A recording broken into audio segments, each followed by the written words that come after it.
Hello everyone, welcome to techno logic. आज हम लोग आपको दिखाएंगे कि कैसे डीपसीक ऐप में आप जो है अकाउंट क्रिएट कर सकते हो, या आप ऐसे बोल सकते हो कि सेटअप कैसे करना है। ठीक है, तो पहले आपको जो है डीपसीक ऐप ओपन करना है, तो वहाँ पे एग्री मार दो। यहाँ पे आप जो है ईमेल पासवर्ड से भी कर सकते हो, या फिर आपके पास अगर गूगल अकाउंट है तो आप गूगल अकाउंट पे टैप करके जो है लॉगिन कर सकते हो। उसके बाद जो है आपको यहाँ एग्री पे टैप करना है।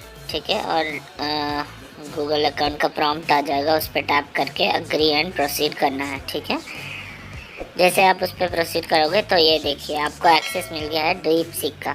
यहाँ पे मैं अभी जस्ट हाई करके बोल रहा हूँ और वो मुझे पूछ रहा है कि hello how can I assist you. तो ये देखिए आपका डीपसीक अकाउंट जो है वो चालू हो चुका है।